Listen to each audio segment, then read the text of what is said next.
이것이 노아의 족본이라. 노아는 의인이요 당대 완전한 자라. 그는 하나님과 동행하였으며 세 아들을 낳았으니 셈과 함과 야벳이라. 그때 온 땅이 하나님 앞에 부패하여 포악함이 땅에 가득한지라. 하나님이 보신즉 땅이 부패하였으니 이는 땅에서 모든 혈육 있는 자의 행위가 부패함이었더라. 하나님이 노아에게 이르시되 모든 혈육 있는 자의 포악함이 땅에 가득함으로 그 끝날이 내 앞에 이르렀으니 내가 그들을 땅과 함께 멸하리라. 너는 고페르 나무로 너를 위하여 방주를 만들되 그 안에 칸들을 막고 역청을 그 안팎에 칠하라. 내가 만들 방주는 이러하니 그 길이는 300규빗, 너비는 50규빗, 높이는 30규빗이라. 거기에 창을 내되 위에서부터 한 규빗에 내고 그 문은 옆으로 내고 상중하 3층으로 할지니라. 내가 홍수를 땅에 일으켜 무릇 생명의 기운이 있는 모든 육체를 천하에서 멸절하리니 땅에 있는 것들이 다 죽으리라. 그러나 너와는 내가 내 언약을 세우리니 너는 네 아들들과 네 아내와 네 며느리들과 함께 그 방주로 들어가고 혈육 있는 모든 생물을 너는 각기 암수 한 쌍씩 방주로 이끌어들여 너와 함께 생명을 보존하게 하되 새가 그 종류대로 가축이 그 종류대로 땅에 기는 모든 것이 그 종류대로 각기 둘씩 내게로 나아오리니 그 생명을 보존하게 하라. 너는 먹을 모든 양식을 내게로 가져다가 저축하라. 이것이 너와 그들의 먹을 것이 되리라. 노아가 그와 같이 하여 하나님이 자기에게 명하신 대로 다 준행하였더라. 오늘 성경 본문의 말씀은 하나님의 사람, 하나님과 동행하는 사람 노아가 방주를 짓는 이야기입니다. 하나님과 동행하는 사람, 이 노아는 세상은 포악하지만 노아는 전혀 다른 사람, 그러니까 완전한 삶을 살았던 사람입니다. 하나님께서 세상을 심판하실 때 노아에게 방주를 만들라고 명령하셨고 우리 노아는 하나님의 말씀대로 방주를 만드는 이야기이죠. 여기에서 우리가 하나님과 동행하는 사람 노아에 관한 이야기, 그리고 이 모든 이야기의 시작은 노아가 하나님과 동행하며 살아갔다라는 이야기로 시작이 되는데요. 하나님과 동행하며 살아간다라는 이야기가 뭘까요? 하나님과 동행한다라는 것은 내가 어떤 특정한 장소에 갈 때 하나님을 모시고 간다라는 의미라기보다는 원래 동행하다라고 번역이 된 히브리어는 이곳 저곳을 거닐다라는 뜻인데 내가 목적 없이, 그러니까 일상생활 속에서 그냥 이곳 저곳을 거닐 때에도 항상 우리 하나님과 함께 걸어갔던 사람이 바로 노아였다라고 성경은 설명하고 있는 것입니다. 이렇게 하나님과 동행하는 사람, 이 사람의 특징이 있는데요. 그 특징이 무엇이냐? 그의 삶이 완전하다라는 겁니다. 그런데 어떤 사람이 세상에 완전할 수 있을까요? 저도 완전하지 않는 것 같고 여러분들도 완전하지 않은 것 같은데 도대체 완전한 사람은 어떤 사람이 완전한 사람일까요? 우리 완전하다라고 하는 이 히브리어를 주로 두 가지 용례에서 많이 사용합니다. 첫 번째는 하나님의 제물을 향하여서 하나님께 올려드리는 그 동물들이 있잖아요. 소나 염소나 양이나 비둘기나 이런 동물에 대하여서 완전하다라고 할 때에는 흠결이 없다라는 의미로 완전하다라고 하는 히브리어 타밈이라고 하는 말이 사용이 되어지는데 이 완전하다라는 말이 사람에게도 사용되는 경우가 있습니다. 그러면 사람에게 완전하다라는 말은 또 무슨 뜻일까요? 이 타밈이라고 하는 히브리어의 원래 어근, 그러니까 원래 그 단어의 의미를 알면 우리가 충분히 이해할 수가 있는데요. 원래 그 단어의 의미는 무엇이냐? 관계를 끊어버리다 라고 하는 뜻이 완전하다라는 뜻입니다. 아니, 완전한 거하고 관계를 끊어버리는 거하고는 뭔가 서로 맥이 맞지 않는 것 같지 않습니까? 하지만 우리 노아의 앞 이야기와 연결하여서 보면 관계의 단절이 곧 완전함이라는 것을 우리가 쉽게 이해할 수 있습니다. 우리 지난주 설교의 본문은 이 노아의 이야기에 등장하기 바로 전 이 땅의 사람들이 어떠한 사람들이었는가라는 것에 대해서 말씀을 드렸지요. 거기에 보면 하나님의 아들들과 사람의 딸들이 서로 결혼하는 이야기가 나옵니다.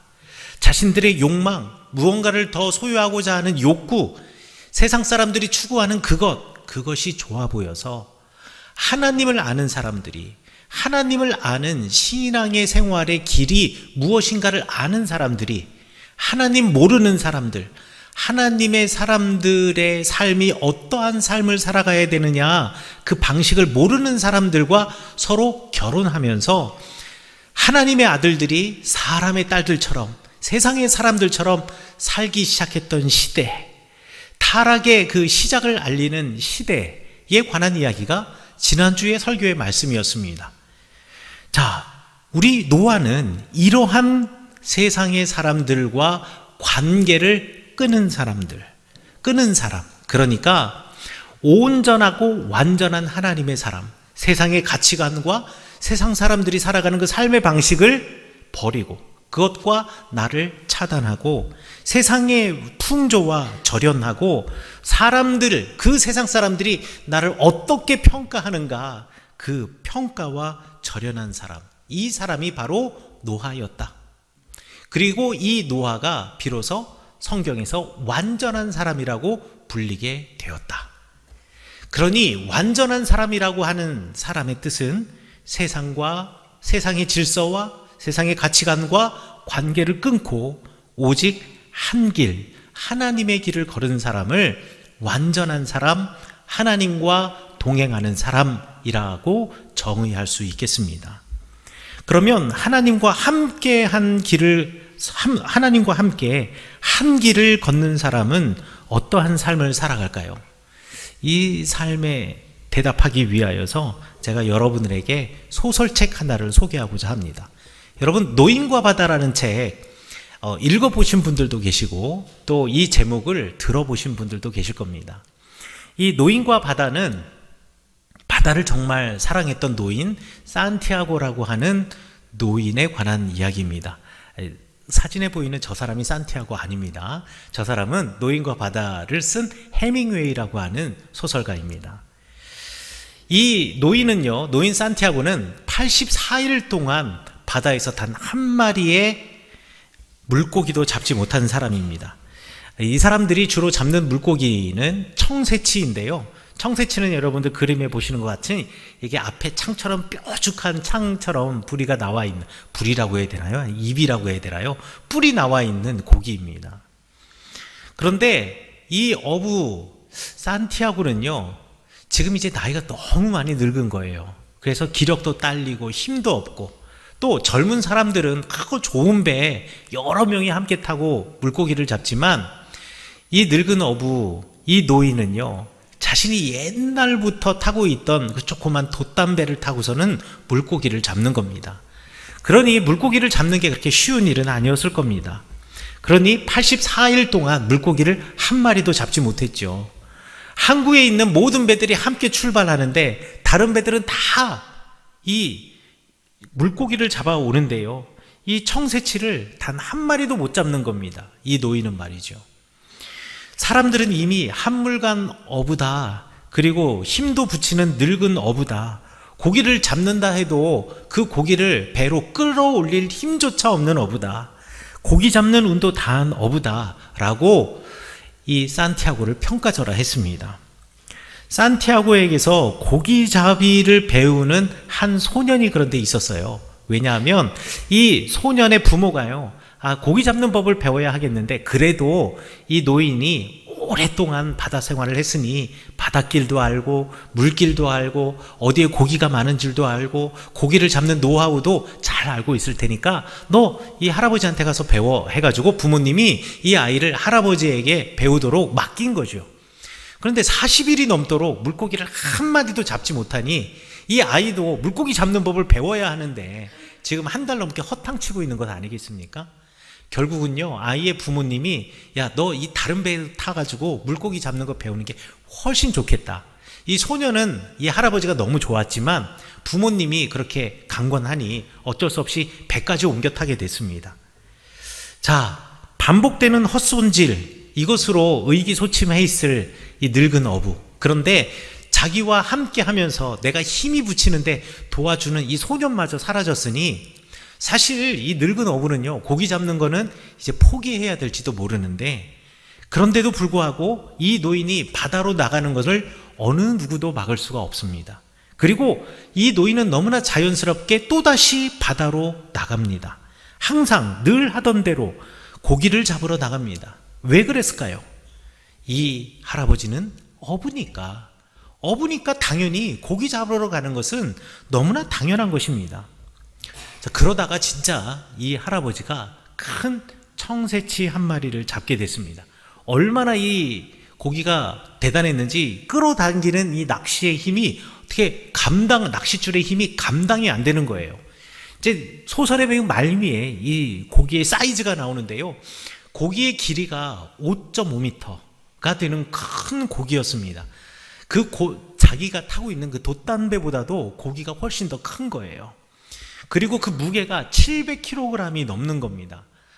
이런 고기가 낚싯줄에 잡혔으니 고기를 이 할아버지가 당기는 것이 아니라 오히려 고기가 미끼를 물고 헤엄쳐서 가면 이 할아버지의 배가 끌려가는 거죠. 그래서 연안 바닷가에서 점점 바다 안쪽으로 끌려 들어가는 거예요. 며칠 밤낮을 갖다가 이 할아버지가 청새치와 사투를 벌이기 시작했습니다. 그리고 놓칠 뻔하기도 하고 고기가 너무 힘이 좋아서 배를 끌고 점점 바다 안쪽으로 들어가면서 깊이 들어갈 때는 줄을 놓지 않으면은 내가 바다에 빠질 것 같기도 하고, 또 줄을 풀어 놓았다가 또 다시 당기기도 하고, 이러면서 손바닥은 낚싯줄에 긁히고 베이고 피 흘리는 가운데 죽을 뻔한 고비도 몇 번 겪으면서 결국 이 청새치와의 사투에서 이 노인 산티아고가 이겼습니다. 그래서 이 청새치를 잡았어요. 그런데 이 청새치가 워낙에 크니까, 배보다 크니까 청새치가 물에 떠오르긴 떠올랐지만 배에 실을 수가 없는 거죠. 게다가 이 작은 배에 700kg이 넘는 이 고기를 실었다가는 배가 아마 가라앉을 거예요. 그래서 어떻게 하냐? 배 옆에다가 그 청새치를 밧줄로 묶어서 이제 항구로 돌아오는 겁니다. 근데 항구로 돌아오는데요, 이 청새치가 이제 피를 흘리니 그 피 냄새를 맡고 상어들이 한 마리, 두 마리씩 쫓아오는 거예요. 그리고서는 이 상어가 청새치를 뜯어먹는 겁니다.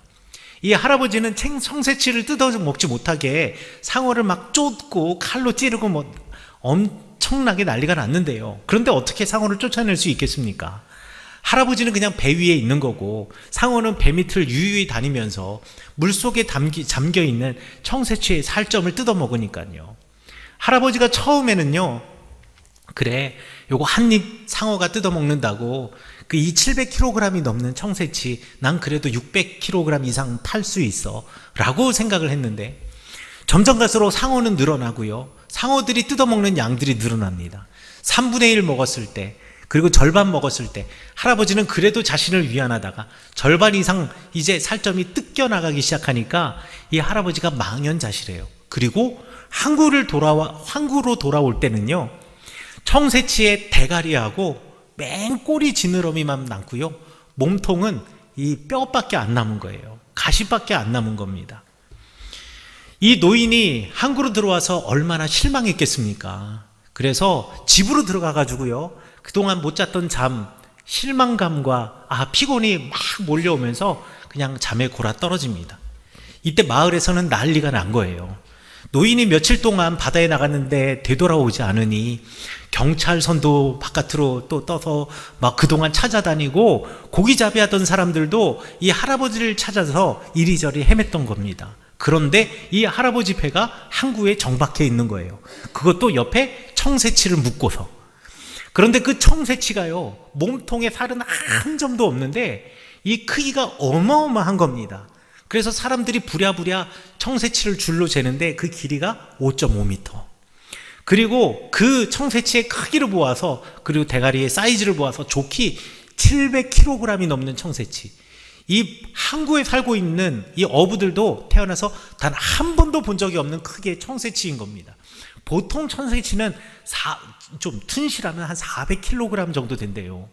그런데 400kg을 훨씬 뛰어넘는 이 청새치를 우리가 그동안 이제 퇴물이라고 생각하고, 이제 고기잡이 이거와는 관계없는 사람이라 생각하고, 고기잡이 운도 다 한 사람이라고 생각했던 이 할아버지가 사투 끝에 지금 잡아온 거지요. 그리고 노인을 떠났던 소년도 할아버지 배가 들어오니까 너무 할아버지가 보고 싶은 거예요. 너무 죄송하기도 하고. 할아버지가 맨 처음엔 죽었다고 생각했던 거예요. 내가 옆에 있었으면 그래도 할아버지를 좀 도와드릴 수 있었을 텐데 그렇지 못했던 마음이 너무 미안해서 할아버지 집으로 달려갔는데요. 할아버지는 사람이 오는 줄도 모르고 잠을 자고 있는 거예요. 그리고 아이가 먹을 것을 준비해가지고 할아버지한테 다시 오니 할아버지가 눈을 뜨거든요. 이 산티아고가 이 소년에게 이렇게 말합니다. 얘야, 나는 졌어. 청새치에게 졌어. 내가 잡기는 하였지만 돌아오는 길에 모든 거 다 뜯어먹히고 살점 다 뜯어먹히고 청새치 뼈만 갖고 들어와서 내가 청새치에게 진 거야. 그리고 상어에게도 졌어. 너는 정말 나한테 배울 게 없는 것 같다. 그런데 말이죠, 마을 사람들과 소년의 생각은 달랐습니다. 물고기의 뼈만 보아도 이 교회가 얼마나 큰 물고기인지 알고 있으니까 말이죠.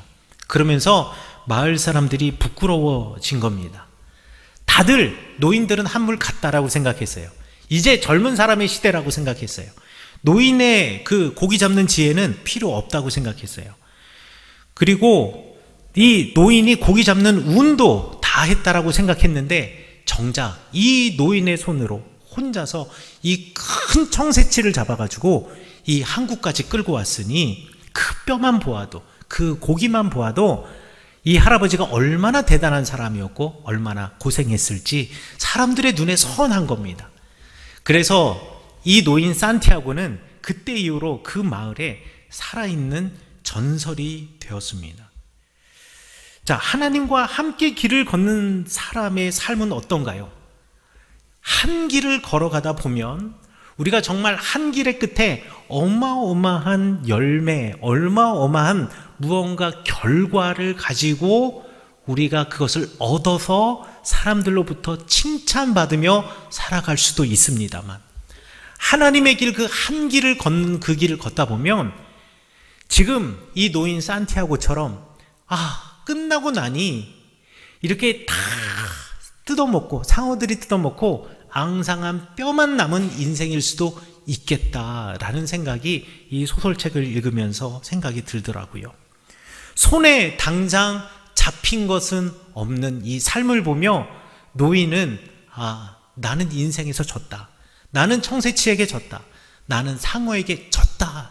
이렇게 생각할 수도 있겠구나. 그런데 과연 이 노인의 삶이 패자의 삶일까요? 우리 다시 노아의 이야기로 돌아가 보겠습니다. 우리 노아는 완전한 사람, 주님과 동행하는 사람, 세상 질서와 관계를 끊어버리고 세상의 풍조를 따라가는 것이 아니라 사람의 평판과 절연한 사람, 한 길을 걷는 사람이라고 제가 말씀드렸습니다. 한 길을 걷는다라는 것, 이것은요, 사람들의 조롱과 평판에도 내가 해야 할 일, 내가 걸어가야 할 길을 걷는다라는 것입니다. 마치 석 달 가까이 헛손질했던 노인이 그럼에도 불구하고 결국 가야 할 곳이 바다인 것처럼 나는 하나님의 사람이기 때문에 당장 내 인생의 길에서 내 손에 잡고 있는 것, 잡히는 것은 없지만 그럼에도 불구하고 하나님이 주신 이 세상으로 하나님의 말씀을 붙잡고 살아가야 하는 것이죠. 노아가 방주를 만든다고 했을 때 사람들은 분명히 조롱했을 겁니다. 여러분, 노아가 방주 만들 때가요 500살이 넘은 할아버지일 때였어요. 그리고 이 방주의 길이가 오늘 성경 말씀에 길이가 300규빗, 폭이 50규빗, 높이가 30규빗이었어요.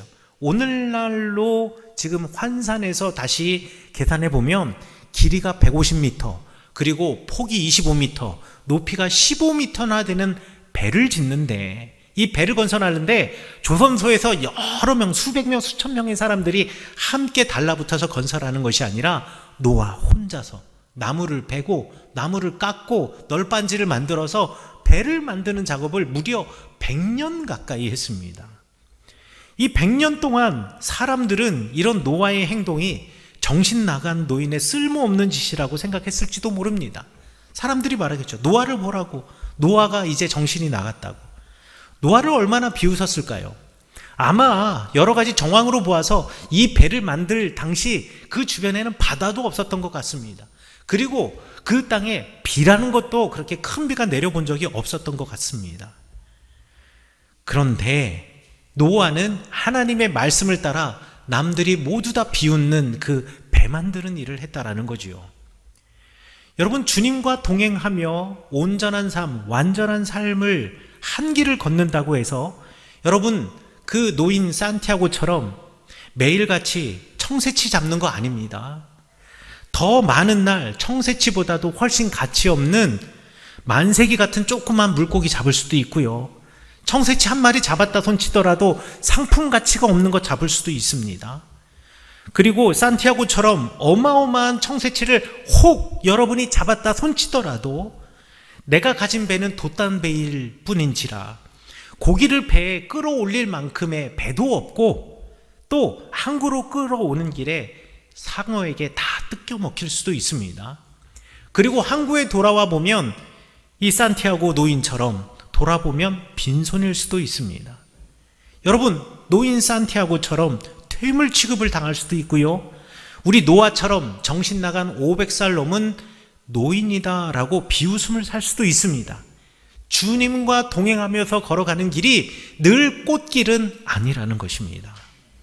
그러나 그 남아있는 청새치 뼈 조각만 보아도 그것이 어마어마한 고기였고 이 고기를 이 산티아고 할아버지가 잡았다라는 것을 모든 동네 사람들이 알고 그가 전설이 되는 것처럼 결국 하늘에서 비가 내리기 시작할 때 노아가 남겨놓은 그 삶의 궤적, 삶의 흔적, 방주를 보면서 사람들은 노아가 맞았구나, 노아가 하나님의 사람이었구나 라는 것을 모두가 알게 되는 거지요.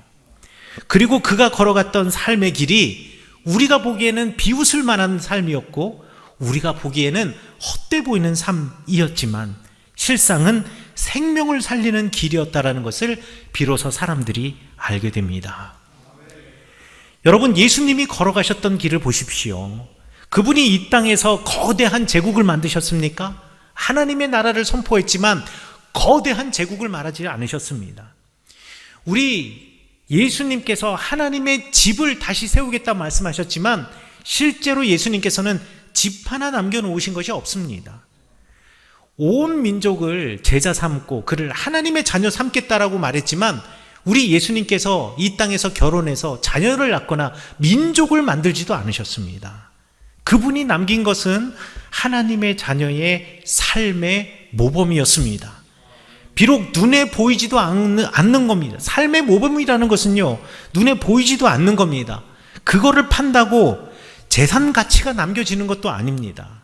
우리가 분명히 아는 것은 모범이 되는 노아의 삶은, 그리고 예수 그리스도의 삶은 생명을 선물로 주는 삶이라는 것입니다. 그래서 눈에 보이고 손에 잡히고 재산 가치가 남지 않더라도 노아의 삶이, 그리고 예수 그리스도의 삶이 우리에게 그 무엇보다도 가치가 있는 것입니다. 사랑하는 성읍교회 성도 여러분, 여러분들은 어떤 길을 걷고 싶으십니까?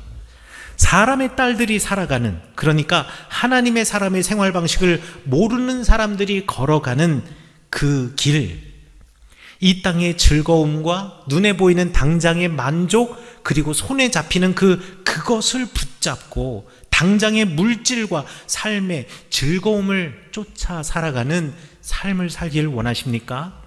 아니면 노아처럼 또는 예수님처럼 부르심의 소명에 따라서 어떠한 상황 속에서라도 주어진 삶에 감사하면서 묵묵하게 하나님이 원하시는 길을 걷고자 하십니까?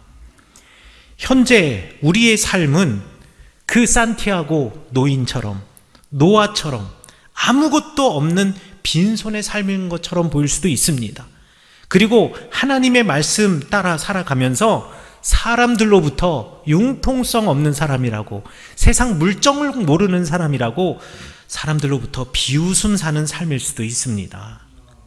그러나 여러분에게 간곡히 부탁드리는 것은, 여러분 더 좋은 것, 하나님이 인정해 주시는 그 길 선택하시는 여러분 되시기를 간절히 축원합니다.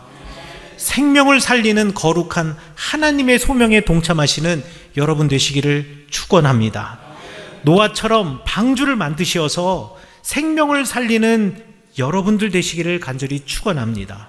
생명을 살리는 방주를 여러분의 인생 가운데 세워 나아가십시오. 그래서 주님과 동행하는 완전한 노아의 삶이 여러분의 삶이 되어서 천천히 가더라도, 늦게 가더라도 여러분을 통하여서 여러분의 가정이 살아나고, 여러분을 통하여서 여러분의 일터가 살아나고, 여러분을 통하여서 여러분의 자녀가 살아나고, 여러분을 통해서 우리 성은교회가 살아나는 노아와 같은 방주를 만드시는 여러분 되시기를 간절히 축원합니다.